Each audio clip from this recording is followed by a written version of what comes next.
एक शांत गांव में 4 भिक्षु अलग अलग रहस्यमयी कलाओं में प्रशिक्षित थे। पहले 3 भिक्षु रेयुजी, केंजो और हारुटो अपने कौशल पर गर्व करते थे।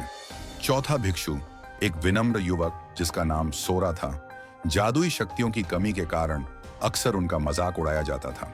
सोरा, तुम बेकार में अपना समय बर्बाद कर रहे हो। तुम कभी हमारी कला नहीं सीख पाओगे।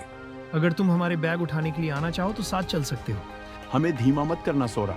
मैं साथ आऊंगा, लेकिन हमें सतर्क रहना चाहिए। एक दिन 3 भिक्षु अपनी जादुई प्रतिभा को दिखाने और धन अर्जित करने के उद्देश्य से नगर की ओर निकल पड़े।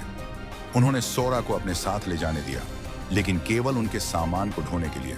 सोरा, ध्यान रखना, कुछ गिराने मत देना। ये काम तुम्हारे लायक है। ध्यान रखो, हमारे पास समय बर्बाद करने के लिए नहीं है। काश वे समझ पाते, जादू ही सब कुछ नहीं है। यात्रा के दौरान भिक्षुओं को एक रहस्यमय कंकाल मिला। उत्सुक और अपनी क्षमताओं को साबित करने के लिए रेयुजी पहले कंकाल के पास गया। मैं तुम्हें दिखाता हूँ असली शक्ति क्या होती है। ध्यान से देखो। रयू जी, शायद हमें इसे नहीं छेड़ना चाहिए।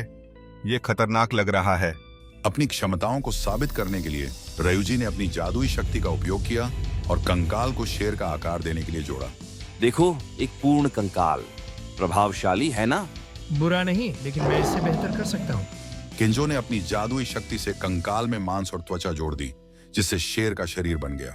अब ये कला है, मांस और हड्डियां दहाड़ने के लिए तैयार। एक सच्ची कृति। ये ठीक नहीं है। कृपया इसे रोक दें, इससे पहले कि बहुत देर हो जाए। पीछे नहीं रहना चाहते हुए हारुटो ने अपनी जादुई शक्ति का इस्तेमाल करके शेर में जान डाल दी। और अब देखो, एक जीवित प्राणी मौत से वापस लाया गया। नहीं, ये बहुत खतरनाक है। हमें इसे रोकना होगा।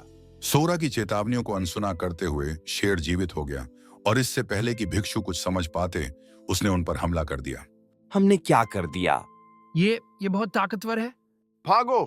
शेर ने तीनों भिक्षुओं को मार डाला और सोरा अकेला बच गया। जब खतरा टल गया तो सोरा पेड़ से नीचे उतरा और गांव की ओर वापस लौटते हुए अपने साथियों के अभिमान और घमंड पर विचार किया।